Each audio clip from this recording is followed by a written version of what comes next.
Hi guys, Chris and PJ here live in the Dream Giveaway Garage. Happy Monday, sir. PJ, I'm happy you're back Monday. I am happy as well. You were gone like I was gone months. Wednesday, Thursday, and Friday of last week. It seemed like months, PJ. Well, I'm glad that I'm back, and I'm glad that you missed me here. And I think our audience missed you as well. Thanks for being here. It's Mailbag Monday. PJ, while you were out, we got a Bronco in, we fired up the Dark Horse. I was watching you, Chris. It was very good. Yeah, and you saw Kate's thumb. You told me that. Saw Kate's thumb the other day. Well, let's get to some Mailbag Monday questions. Kate just walked by. Yeah. That's great. Cindy and Jerry, they're always great because they always have a question for Mailbag Monday. 65 GTO, run on 6 barrels continuous or 2, 4, and 6 depending on normal driving or racing? Wow, that's a great question. This is a great question. And this is kind of the same thing for any of the tri-power setups. Whether Olds had tri-powers, the J2 system back in the 50s, you could get a tri-power on a Corvette up till 68.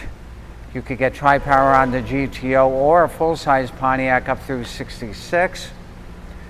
But anyway, there's a center carb here, a 2-barrel carburetor. Imagine the hood's open. I'm not going to open it, Roger. 2-barrel right there. That's what's running when you're at regular throttle. When you punch it, the front and the rear open up. I didn't even know that. And that gives you your power. That's correct.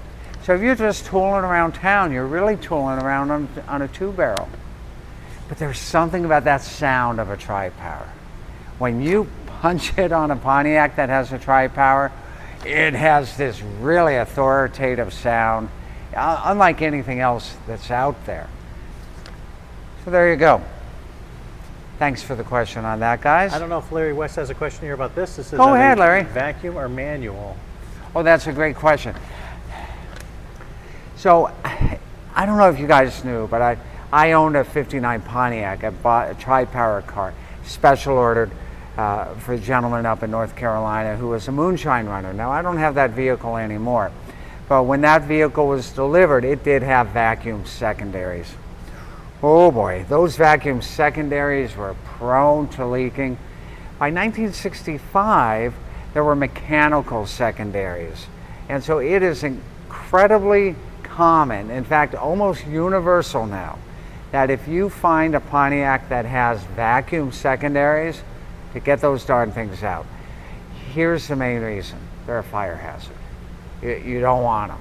So you put in a mechanical linkage and you're fine and you're safe.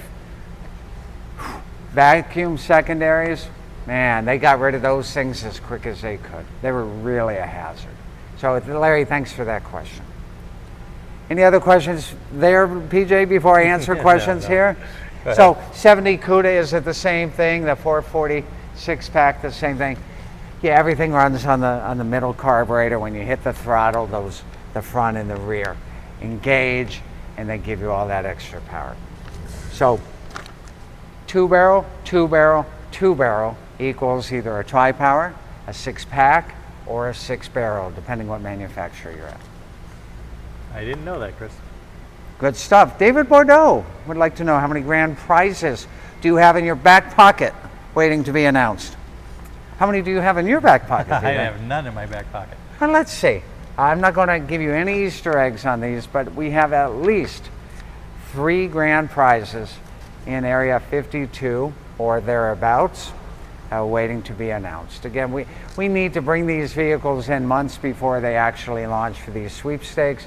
Get the photography, get the video. So I can tell you there's at least 3 waiting to go live. Right, and that'll be what? May, June, and July, maybe?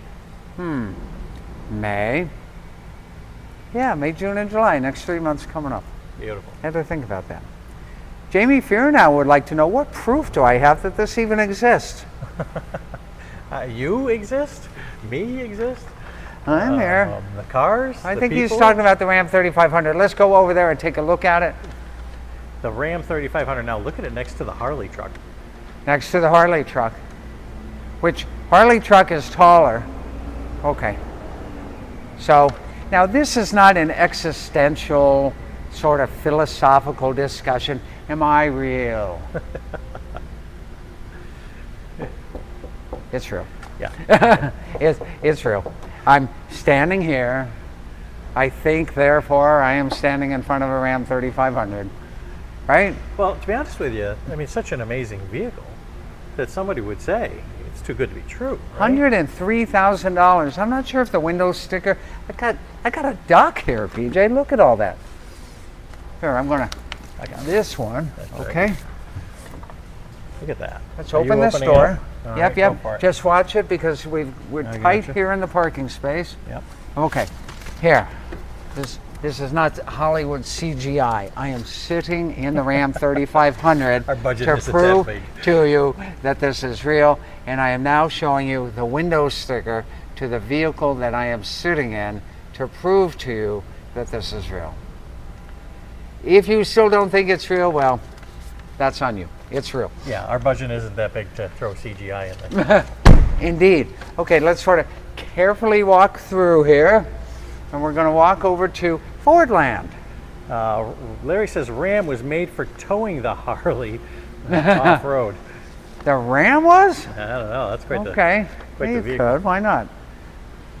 Mike did say that the mirrors did fold in, and yeah, Yeah. That's what I was attempting to do, and then he said, "Yeah, look at all the cool Fords we have, guys. we have a lot of different. We've got the Fords. Dark Horse, 850 horsepower, the H850 package here. Oh, by the way, I looked at the cars that are coming up on the Barrett-Jackson auction in West Palm Beach. VIN number 1 of the Dark Horse. Remember, we had VIN number 2. VIN number 1 is going back up for a charity auction this month in West Palm Beach. So if you'd like to see what that goes for second time around, then check out that Barrett-Jackson auction. Yeah. Matt Mills, our winner of our Porsche. Matt, how are you out Just- there in the great state of Washington? Matt, of course, didn't win this Porsche, but he won the one previous to this, the Arctic Gray Beauty. He said, "I know it's real." Thank you, Matt. Matt was not paid to make that unsolicited comment, right? Now, Matt's having a great time out there. He's one of our winners. Tony Lanzalotti won in 2017. He's a good ambassador for us as well. You guys who have won out there, thanks for sharing the truth that the winners are real, the prizes are real. Our BMW winner Yes. won the motorcycle and the BMW Right, car. right. Was at a Orlando event this weekend. Sent me some pictures of that, and I'll have to share those. Quite impressive BMW event that he was at. And you're going to share those tomorrow? Yeah. And tomorrow we're going to step inside that Ram 3500 and talk about its camera system, its surround system and that, because that's pretty impressive. And who can afford to go out and buy a $100,000 truck, but you might have $3 or $20 or $100, you can get your chances to win. Hey, quick Look. question. Alan says, was the Pontiac Tempest on the same chassis as the GTO? Yes. Okay. And you asked me a Pontiac question, I can answer pretty quickly. Ford GT right there, Mustang Dark Horse, over here K-Code. In fact, let's go take a look at the K-Code and get ready for our next question here, Bruce PJ. says lots of beautiful Fords there. Okay, Paul G would like to know, what is the rear axle ratio of the 65 K-Code Mustang, and does it have positive traction? Well, that's like asking me, the joke here is no, it doesn't have positive traction, because positive traction is a Chevrolet term. But I think you mean, does it have a limited slip rear? Yes, it does. It's got a 9-inch Ford rear. But PJ, meet me on over here on the driver's side. And here's how we tell the rear axle on these. By the way, it's a 3.50, so it's a 350 to 1 axle on there. And PJ, if you can come on over here to that plate, there will be, it's over to the right, and you'll see where it says trans. Yeah, 5.5. 5, so 5 is transmission. Oh, before, it says axle before transmission. Axle is 5. Correct. Can you see that? Yeah, it's kind of off to the side. but It's off to the side, and then transmission is 5 for the 4-speed. So when you have the digit 5 there on a body tag, that means that you have a 350 rear gear ratio. That was easy. Who's got more questions? That was easy for you. I feel like answering questions. Who's got more questions for Roger me? says the prizes are surreal, and they are. The prizes are. They're real or they're surreal? Both. Let's see here. David says, any plans on getting a Mercedes package? Ooh, that would be pretty neat. I've talked about it. Don't know. Joe says she is clean. I'm not sure if you're talking about the K-Code Mustang is extremely clean. And a big shout out to our friends at Mustang Restoration Inc. out of the Chicago area of Illinois. They did the restoration on this. I was talking to Cody there today about a couple of things, and he remembers doing this particular car. And he says that you guys have reached out to him as well with your Mustang questions. I'm sure he'd love to hear from you if you have a Mustang that you would like to get restored. They do fantastic work. I'm so impressed with the work that comes from their place. Well, loving this blue color here. Caspian? Yeah, Roger says love that Montero red GTO. So Montero red. Quite the color palette of any cars that you really want to get into. You know, we could spend a whole show talking about color names, right? So what's Caspian come from? From the Caspian Sea, right? Did you know that? I did not. Caspian Sea, so the beautiful color of the Caspian Sea. Or we take something like, well, race red on the Ford GT. Let me think of a really cool color here, like an old one. Monza. Monza is the 70 Corvette. Monza red. Monza is a racetrack in Italy, right? And of course, the Cuda and the Roadrunner package. Oh, well, those high impact colors, vitamin C and limelight. But it seems to me that the color names in the olden days were much more creative and a little bit on the fun side than they are now, in which you simply get a car that's black or gray. Mike says, I could see a lot of good drag race matches here in the garage. Yeah, that's a whole other episode. What do we put up against each other? PJ, why don't we do bracket racing later this week? Yeah, we could do that. We'll do that. We've got a great bracket racing game that you guys can play along with, and that'll be fun. Big week here, PJ. Big week. We've got a lot of stuff going here on the 10th. And, well, yeah, as long as the camera's pointed downwards.